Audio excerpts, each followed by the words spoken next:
RYH and Access Living, a disability rights organization in Chicago.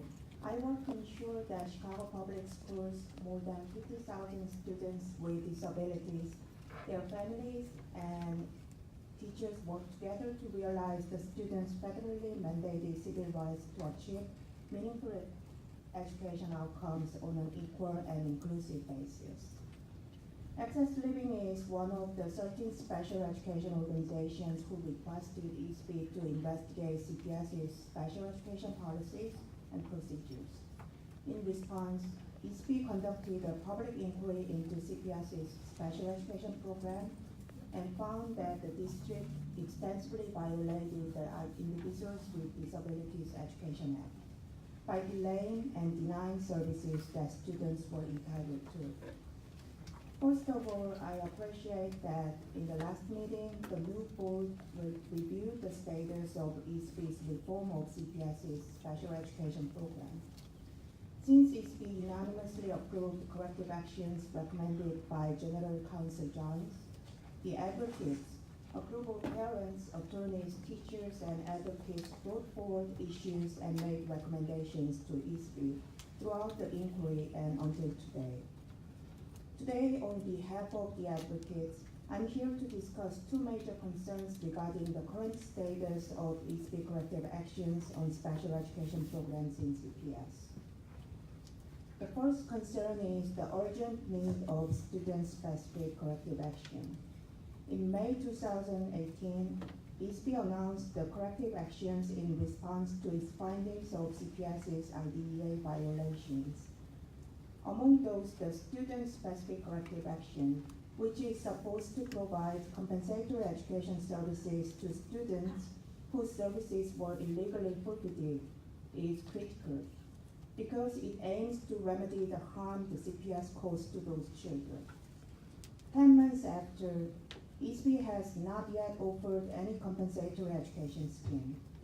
As the advocates pointed out in our last statement to the board, ISBE and CPS were supposed to identify students whose services were delayed or denied and offer a compensatory education scheme to them. Although the advocates have different views on how to utilize IP teams, our disagreement did not bar ISBE and CPS from establishing other components of the student-specific corrective action. For example, ISBE could set up a procedure to identify harmed students and order CPS to review the necessary data in preparation. ISBE could also develop a list of available service vendors to those students. Unfortunately, nothing has happened. The advocates are not aware of any completed components of the SSCA scheme as of today. The lack of the SSCA scheme is highly problematic because time is essential here. Some students might have lost their services 3 years ago. The ongoing delays mean less chances for those students to have adequate remedies. Only 3 months are left in the first school year of the ISBE monitoring. We, the advocates, request that ISBE realize the urgency of this matter and immediately take action to minimize the impact of delayed corrective actions. Our second concern is the lack of systemic monitoring due to the lack of resources. As the board discussed in the last meeting, the board's monitoring of the CPS special education program should be carried out by a data-driven approach, and the results should be also measurable by data. Yet, ISBE's monitoring has not produced any systemic monitoring results. For example, although the district students with IEPs rate is 14%, there are over 40 CPS schools with a rate of students with IEPs of less than 7%. This discrepancy leads to a question as to whether those schools have been complying with the child find requirement under the IDEA. CPS's special education teacher shortages is at a crisis level, as the ISBE monitor stated in the February board meeting. However, ISBE can still monitor if CPS is ensuring instruction service minutes to students by tracking substitute teachers' experience with the current vacancies. Shortage is not where ISBE needs to stop. Actual delivery of services is what ISBE must ensure under the IDEA. ISBE's lack of systemic monitoring is mainly due to a lack of resources given to the monitor's office. As the board found in February, there is no dedicated staff given to the monitor other than herself. The advocates discussed this overall delay of promised corrective actions in our February statement delivered to the board. These are our recommendations. The advocates sincerely request that the new board recognizes, first, the urgent need of strengthening the state's monitoring over the CPS special education program, and two, ramp up the monitor's office with more resources. Along with advocates, Chicago Teachers Union reports that delay and denial of services are still happening in CPS schools despite the state's monitoring. The advocates have consistently maintained that the monitor's office should have at least 6 full-time staffers in order to adequately address the complex circumstances created by CPS's systemic violations of IDA and its implementing regulations. Only with sufficient resources with additional staff will the state's monitoring of CPS be effective and successful. Thank you.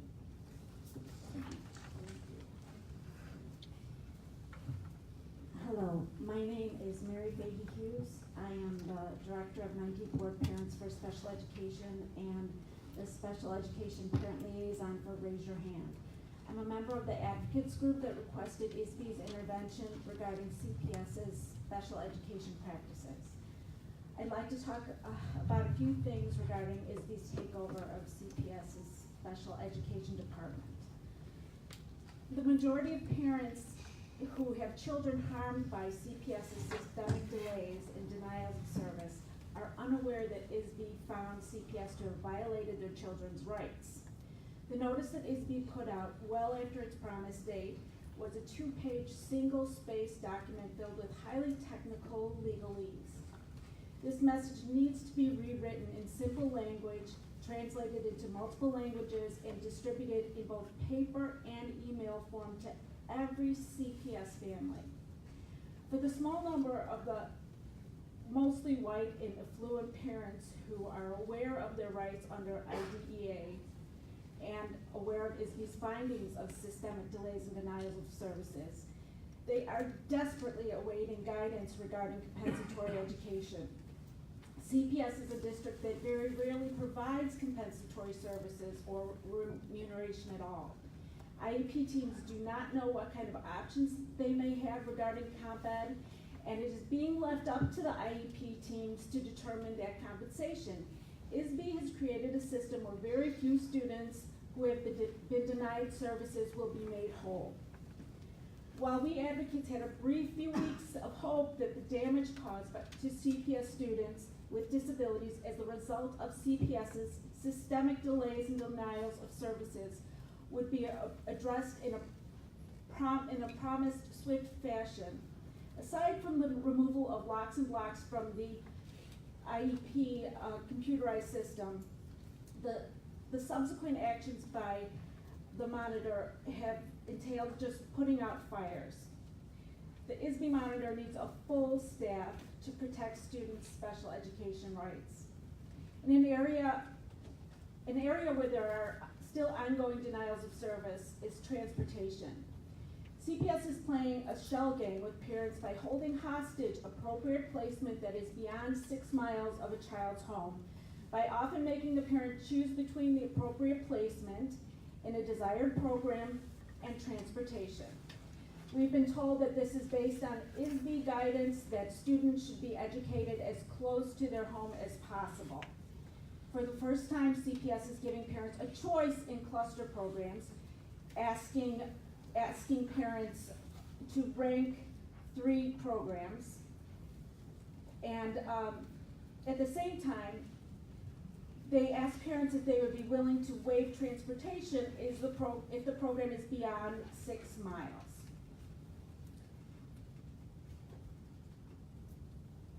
I attended an IEP meeting last week where a sophomore high school student was found eligible for transportation, but the district representative in attendance would not approve transportation services because the parent had signed a waiver the previous year when she was unaware of her rights to transportation. The IEP team can weigh the pros and cons regarding program distance, and CPS should not be allowed to strong-arm parents into having to provide or pay for transportation to an appropriate program. CPS is disregarding parent concerns and continuing training that flies in the face of IDEA. Teachers and case managers are reporting that they have been told they must cut special ed minutes.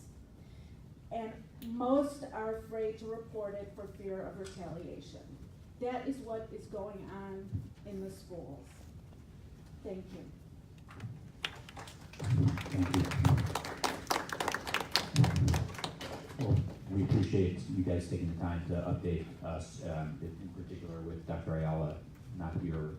We want to be able to actually talk to her further about this issue, which obviously is one that is an issue that needs to be discussed further. And so when we receive some correspondence from a number of people about this as well. So any questions that the board members have right now? I just have a statement. You are correct. We did hear the report last month, and the board did generate a great deal of questions that we had in regards to some of the issues that you brought up. And I know that we just received in the last week some of the answers to those questions, which I think have now generated more questions. Mm-hmm. So I want you to know that we hear you loud and clear. We heard it last month, and we are in an action-oriented moment. And with Dr. Ayala working alongside of us, I do think that you will see some more swiftness, because we were very concerned with the information that we received as well. So I just want you to know we hear you. Thank you very much. Thank you. I just want to confirm a data point. The scope of the problem is 50,000 children? Correct. Okay, thank you.